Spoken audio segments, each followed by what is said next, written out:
Una llamada telefónica. Eso fue todo lo que hizo falta. Irán tomó el teléfono y le suplicó a Washington que se detuviera. No para conversaciones de paz, no para una cumbre de alto el fuego, sino por 8 motores, 70.000 libras de munición y un plan de vuelo que ya tenía el nombre de Irán escrito. Irán sabía lo que se avecinaba. Redes eléctricas, puentes, infraestructura que el régimen no podrá reconstruir en una década. Y en las últimas horas antes del lanzamiento, Irán parpadeó primero. Pero esto es lo que casi nadie le está contando. Los bombarderos ni siquiera necesitaban estar allí para estar ya en camino. Lo que Irán temía nunca estuvo a punto de despegar del suelo, ya estaba en el aire. Bienvenidos de nuevo a War Does Signal. Comenzó con una llamada telefónica. Irán se puso en contacto con Washington y pidió que se detuvieran los ataques, no a través de diplomáticos de traje, no a través de un canal embajador silencioso, sino a través de un llamamiento directo y urgente para frenar lo que se avecinaba. La lista de objetivos ya estaba preparada. Infraestructura energética, puentes, el tipo de objetivos que tardan años en reconstruirse y cuestan miles de millones reemplazar. Durante meses, Irán había estado hablando con firmeza, amenazando con cerrar vías marítimas, advirtiendo que cualquier nación que ayudara a los Estados Unidos enfrentaría las consecuencias. Pero debajo de esa provocación pública, algo más estaba sucediendo. Silenciosamente, sin mucho bombo ni platillo, una flota de aviones ya se había desplegado. No cazas, no drones. Un bombardero diseñado por primera vez hace más de 70 años. Todavía volando, todavía capaz de transportar más munición que casi cualquier otra cosa en el cielo. 8 motores, 70.000 libras de carga útil. Un plan de vuelo diseñado para terminar sobre suelo iraní. Esa era la pieza que Irán no podía ignorar. En las horas previas a que se realizara la llamada, el Consejo Supremo de Seguridad Nacional de Irán emitió su propia advertencia. Dijeron que si el bloqueo continuaba, también se cerrarían otras vías marítimas, y el costo recaería sobre los ciudadanos estadounidenses y la economía global. Era un mensaje destinado a desviar la culpa para hacer que el conflicto venidero pareciera únicamente una decisión de Washington. Al mismo tiempo, un alto comandante militar iraní hizo su propia declaración. Cualquier país que protegiera a los Estados Unidos, dijo, ardería en el fuego de la guerra. Palabras contundentes. Pero las palabras no son lo mismo que la capacidad. Y lo que realmente le preocupaba a Irán no era una amenaza, era un hecho.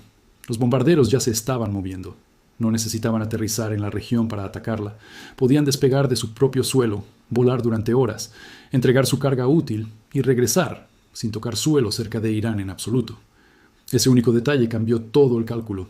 Irán no solo se enfrentaba a ataques aéreos locales, se enfrentaba a una máquina que podía alcanzarlo desde casi cualquier parte del mundo. Horas más tarde, el presidente abordó la situación públicamente. Declaró que los Estados Unidos estaban preparados y listos para actuar contra Irán a un nivel de fuerza no visto desde la Segunda Guerra Mundial. Fuerte, directo, sin disculpas. Y luego, casi inmediatamente después de esa declaración, Irán, junto con varios otros gobiernos regionales, pidió una pausa. Dijeron que se había acordado el borrador de un acuerdo, reapertura total del estrecho de Hormuz, fin de las preocupaciones sobre el programa nuclear de Irán. El tono había cambiado de la noche a la mañana, de la provocación a la negociación, de las amenazas a las peticiones de moderación. Planteó una pregunta obvia. ¿Por qué un gobierno pasaría meses proyectando fuerza solo para pedir piedad en el momento en que se pusiera sobre la mesa la fuerza real? La respuesta estaba en una pista de aterrizaje, reabastecida, cargada y lista para volar. Y en las secciones que siguen, se examinará en detalle el panorama completo de esa aeronave y lo que realmente puede hacer. La pista de aterrizaje contaba una historia diferente a la de los titulares. Mucho antes de la llamada telefónica, mucho antes de las advertencias, una aeronave ya se había ganado una reputación que sobrevivió a cada conflicto en el que voló. El B-52 Stratofortress, construido por primera vez por Boeing, voló por primera vez en 1952, en servicio activo desde febrero de 1955, con más de 70 años y aún siendo uno de los bombarderos convencionales más útiles que poseen los Estados Unidos. Originalmente, fue construido para un solo propósito: transportar armas nucleares desde suelo estadounidense a la Unión Soviética y regresar a casa. Esa misión nunca sucedió. La Guerra Fría terminó. El enemigo para el que fue diseñado ya no existe de la misma forma. Y sin embargo, el avión siguió volando, adaptado para un tipo de guerra completamente diferente. Hoy en día, solo quedan 76 de estas estructuras aéreas en toda la Fuerza Aérea de EEU. Cada una puede transportar aproximadamente 70.000 libras de munición, superada únicamente por el B-1B en carga útil total. Su alcance es aún más notable. Casi 9.000 millas sin necesitar un solo avión de reabastecimiento. Eso es más lejos de lo que el bombardero sigiloso, el B-2, puede volar sin reabastecerse, puede lanzar misiles de crucero, puede desplegar minas navales, puede disparar misiles de largo alcance desde muy fuera del espacio aéreo enemigo. Solo hay un arma principal que no puede transportar, un destructor de búnkeres de 30.000 libras reservado específicamente para el B-2. Todo lo demás, el B-52 lo puede entregar. A principios de este año, imágenes confirmaron ataques del B-52 contra sitios de misiles balísticos y centros de mando iraníes. Un alto funcionario militar describió la acumulación de fuerzas a su alrededor como la más grande en la región en una generación. Calificó los ataques como no disputados. Semanas más tarde, un alto general confirmó algo aún más significativo. El B-52 había pasado de lanzar misiles a distancia a volar directamente sobre territorio iraní y bombardear desde arriba. Ese cambio solo ocurre cuando las defensas aéreas se han degradado lo suficiente como para permitirlo. En términos sencillos, un bombardero diseñado durante la era de Eisenhower ahora volaba sin oposición directamente sobre uno de los espacios aéreos más fuertemente fortificados de la región. Hay un detalle que la mayoría de la cobertura ha pasado por alto por completo. Varios B-52 habían estado estacionados en una base en Inglaterra a principios de año. Según se informa, funcionarios iraníes habían nombrado esa base como un objetivo legítimo. Para finales de junio, esos aviones se habían ido. A primera vista, eso parece una retirada. No lo era. Toda la ventaja del B-52 es que no necesita una base avanzada en absoluto. Puede despegar desde los Estados Unidos, volar una misión de combate completa, atacar su objetivo y regresar a casa sin tocar suelo extranjero. Más de 60 misiones de bombarderos han sido llevadas a cabo bajo una reciente operación. 18 de esas misiones volaron directamente desde los Estados Unidos y de regreso, cada una durando más de 30 horas en el aire, sin base extranjera, sin gobierno anfitrión involucrado, sin complicaciones políticas, solo una pista de aterrizaje y un plan de vuelo. Eso fue lo que hizo que la amenaza fuera imposible de eliminar al hacer desaparecer una sola ubicación. Irán podía presionar para alejar a la aeronave de un país cercano, no podía presionarla para que quedara fuera de alcance. Y ese único hecho, más que cualquier declaración o amenaza individual, es lo que probablemente moldeó la urgencia detrás de la llamada telefónica que comenzó esta historia. Mientras el bombardero dominaba los titulares, un panorama mucho más amplio se desarrollaba en toda la región. Las propias declaraciones de Irán contaban dos historias diferentes al mismo tiempo.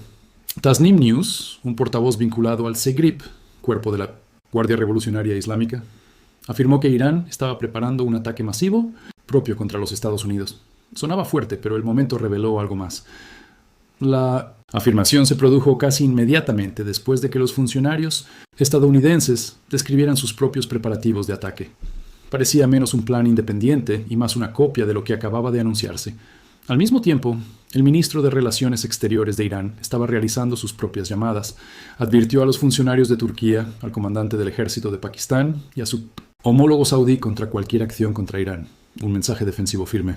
Pero, mientras se hacían esas llamadas, drones iraníes ya estaban cruzando hacia el espacio aéreo kuwaití. Las defensas aéreas de Kuwait los interceptaron. Los restos cayeron e impactaron una instalación gubernamental en el norte y un vehículo civil cercano. No se reportaron víctimas, pero la ubicación no fue casual. Era la misma área donde Kuwait había capturado a operativos iraníes en un barco pesquero a principios de año. Se estaba formando un patrón. Advertencias públicas contra la escalada, combinadas con acciones silenciosas que escalaban la tensión. De todos modos, mientras tanto, el Departamento de Estado de los EUU emitió un aviso formal instando a los ciudadanos estadounidenses en todo el Medio Oriente a considerar salir de la región. Los avisos como este rara vez se emiten sin motivo.